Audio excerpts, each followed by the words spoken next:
एहसन शाह से जब मैंने बातचीत की थी तो मुझे लगा था कि यार इतना एहसास हो सकता है इसके कत्ल का, बिलाल जो कत्ल हुआ है, हो सकता है इसके भाइयों को इतना दुख ना हो सकता है उसकी बीवी को इतना दुख ना हो। एहसन शाह अपनी मुंह ज़बानी सारा कुछ मान गया है जो उसने किया, लेकिन इसमें उसके मुश्तरका 2 दोस्त और साथ मुलविस थे। लेकिन बिलाज उससे पीछे होना शुरू हो गया था। बिलाज को जब इसकी हरकत पता लगी कि बिलाज के नाम पर, बिलाज के डेरे पे बुलाया जाता है कि बिलाज तेरू बुलांदा पे इधर आया, उस बंदे को बनाना, उसे ब्लैकमेल करना, इस तरह हमें ज़राए से खबरें जो मिली हैं, तो बिलाज उससे दूर होना शुरू हो गया था। इस वजह से वो बिलाल को पहले कॉल करता था या मैसेज करता था, बिलाज साहब किधर हैं आप? तो बिलाज कहता था मैं फ़लाँ जगह पे बैठा हूँ। तो बिलाज को फ़ौरन वीडियो कॉल कर लेता था और पूछता था कि आपने तो कहा था मैं वहाँ पे हूँ।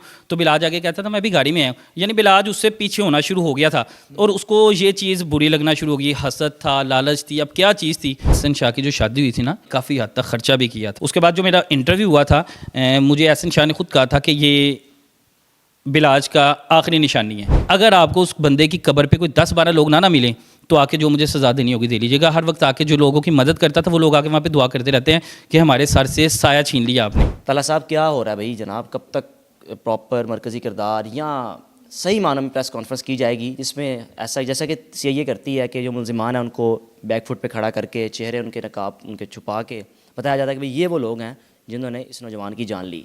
अच्छा, सबसे पहले तो बात है एहसन शाह क्या बात कर रहे हैं। एहसन शाह को अगर हम देखें तो एहसन शाह के पीछे जितने मेन मुलजिमान थे ना, मरकज़ी मुलजिमान थे, वो छुप गए हैं उसकी आड़ में। हमारी आवाम, हमारे कानूनी अदारे इस वक्त एहसन शाह को ट्रोल कर रहे हैं। बताया जा रहा है कि सही है, अच्छी बात है, क्योंकि मुनाफिक का किरदार है ना, टोट की जो मौत होती है ना बड़ी बुरी होती है। जो आपको रिपोर्ट्स देता है, जो रैकी वगैरह करता है ना, इनकी मौत बड़ी बुरी होती है। एहसन गुनाहगार अपनी जगह है, लेकिन जो इसके मेन मुलजिमान हैं, मरकज़ी मुलजिमान हैं, तीफ़ी भट्ट और घोगी भट्ट, अभी तक उनका पुलिस सुराग नहीं लगा सकी।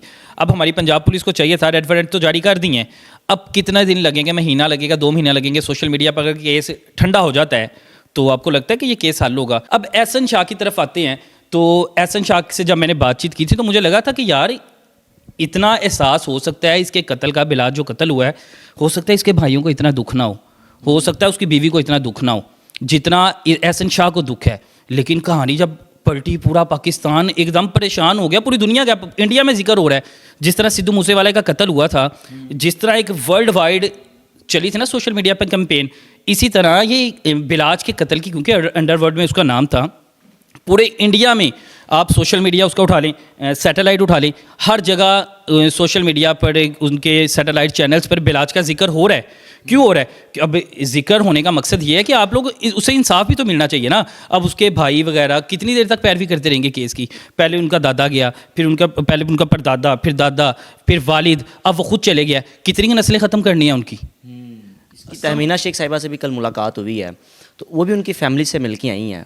उन्होंने क्या बताया था? उन्होंने यही बताया, उन्होंने कहा मेन बात यह है कि मरकज़ी जो मुलजमान है ना, उनकी गिरफ्तारी बहुत ज़रूरी है।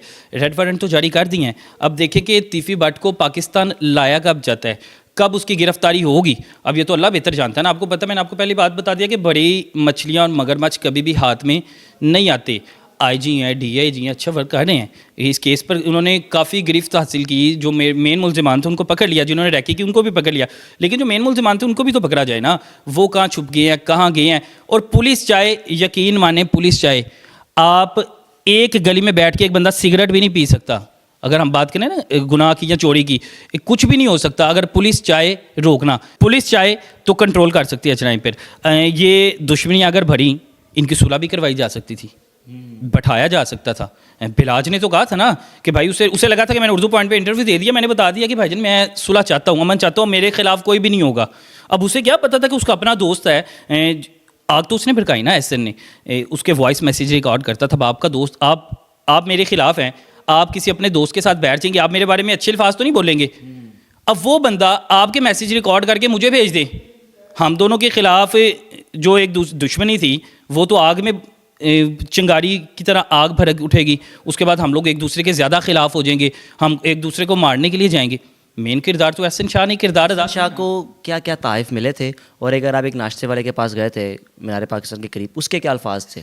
अच्छा, एहसन शाह को ताइफ की बात करते हैं तो मैं, जो एहसन शाह के करीबी दोस्त हैं, मोहल्लेदार हैं, मेरी कुछ लोगों से बात हुई थी, कुछ ज़राए से पता लगा कि एहसन शाह की जो शादी हुई थी ना, उसमें बिलाल ने काफ़ी हद तक ख़र्चा भी किया था। बिलाज ने काफ़ी हद तक खर्चा किया था। उसके बाद जो मेरा इंटरव्यू हुआ था, मुझे एहसन शाह ने खुद कहा था कि ये बिलाज का आखिरी निशानी है। यानी बिलाज की आखिरी निशानी से क्या मुराद है? हो सकता है बिलाज ने तोहफे में दिया हो।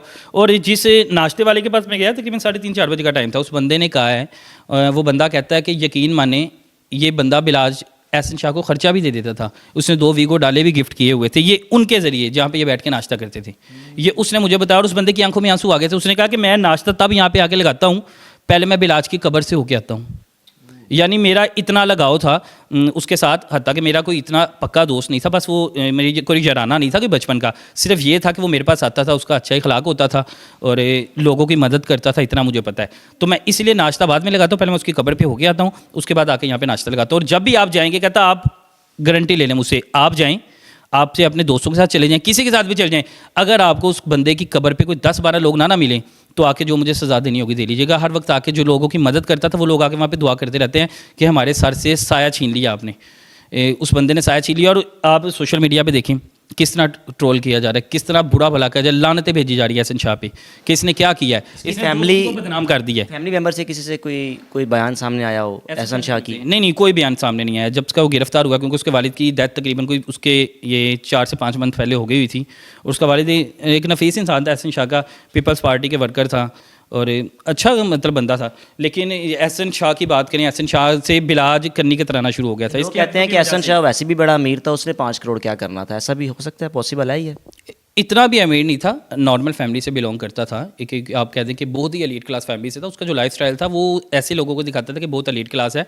वो बिलाज की वजह से, बिलाज उसे सपोर्ट करता था, लेकिन बिलाज उससे पीछे होना शुरू हो गया था। बिलाज को जब इसकी हरकत पता लगी कि बिलाज के नाम पर, बिलाज के डेरे पर बुलाया जाता है कि बिलाज तेरू बुलांदा पे इधर आया, उस बंदे को बनाना, उसे ब्लैकमेल करना, इस तरह हमें ज़राए से खबरें जो मिली हैं, तो बिलाज उससे दूर होना शुरू हो गया था। इस वजह से वो बिलाल को पहले कॉल करता था या मैसेज करता था, बिलाज सब किधर हैं आप? तो बिलाज कहता था मैं फ़लाँ जगह पे बैठा हूँ। तो बिलाज को फ़ौरन वीडियो कॉल कर लेता था और पूछता था कि आपने तो कहा था मैं वहाँ पे हूँ। तो बिलाज आगे कहता था मैं भी गाड़ी में आया हूँ। यानी बिलाज उससे पीछे होना शुरू हो गया था और उसको ये चीज़ बुरी लगना शुरू हो गई। हसद था, लालच थी, अब क्या चीज़ थी ये तो अल्लाह बेहतर जानता है, क्योंकि दिलों के राज तो अल्लाह ही बेहतर जानता है। लेकिन एहसन शाह अपनी मुँह ज़ुबानी सारा कुछ मान गया है जो जो उसने किया, लेकिन इसमें उसके मुश्तरका 2 दोस्त और साथ मुलविस थे। हैरत की बात है कि आपका दोस्ती से एतबार उठेगा, मेरा दोस्ती से एतबार उठेगा। दुश्मनदार हैं उन्होंने, जिन्होंने गन में रखे हुए हैं। जो पहले भी इनका वालिद कत्ल हुआ अपना ही सिक्योरिटी गार्ड था। यानी आप लोग को कोई भी दोस्त है, आप लोग उसे पैसे से ख़रीद लो। हम लोग मुसलमान हैं ना, हमें ये समझना चाहिए कि हम लोग किस तरफ जा रहे हैं। यार हम लोग अपने ईमान बेच देते हैं। बंदा मरवाना कोई बात ही नहीं है। जिसने एक इंसान को कत्ल किया उसने पूरी इंसानियत को कत्ल किया। हमारे लिए कोई बंदा मरवाना बात ही नहीं है। बंदा मर जाता, पीछे ये नहीं देखा जाता उसके ख़ानदान में कितने लोग अटैच हैं, उसकी बीवी, उसके माँ बाप, उसके बहन भाई, पूरा का पूरा ख़ानदान बर्बाद कर देते हैं। और आप लोग बदमाशी के चक्करों में, अपनी अना के चक्करों में, अपने वो दुश्मनी के चक्करों में आप लोग अगले का घर उजाड़ देते हैं। आप लोग छोटी बात है, आ सकता है कि वापस उसके बच्चों को मिल सकता है बिलाज, उसकी बीवी को मिल सकता है बिलाज, उसके भाइयों को मिल सकता है बिलाज, कभी भी नहीं मिल सकता। जिनका वो सहारा बना था उनको मिल सकता है बिलाज दोबारा वैसा। कोई कितना भी कर ले उतना सहारा नहीं बन सकता। और मेरे ख्याल से कि जो दुश्मनदार तबके हैं या दुश्मनदार घराने हैं, पुलिस वालों को चाहिए कि इन लोगों को नथ डालें, इनको कंट्रोल करो। पुलिस डाल सकती है, हमारी पुलिस इतनी स्ट्रॉन्ग है कि नथ डाल सकती है, डालने पे आए तो, अगर डाले तो। और अगर इन लोगों को नथ डालें, इनकी दुश्मनियाँ ख़त्म करवाएं, यहाँ से मंशियात के ख़ात्मे हों, ये चीज़ें ख़त्म होगी तो फिर आप लोग का मुल्क तरक्की की तरफ जाएगा। जब तक कानूनी अदारे कुछ नहीं करेंगे तो इसी तरह फिर चलता रहेगा। आज इसने इसको मार दिया, कल उसने उसको मार दिया, आज वो उसके खिलाफ हो रहा है, कल को वो उसको मार देंगे, कल को मैं किसी के खिलाफ हो रहा हूँ, कोई आगे मुझे मार देगा। यानी ये क्या चीज़ है, समझ से बाहर है। बिल्कुल जी, तलहा नबी साहब मेरे साथ मौजूद थे, जिस बात में उन्होंने गुफ्तगू की, और मुतालबा यही है कि वाकई जो सही मानों में जो किरदार हैं इस केस के बलाज को मारने में, उनको सामने लाया जाए और उनको इबरत का निशान बनाया जाए। अपने मेज़बान को इजाज़त दीजिए। अल्लाह हाफ़िज़।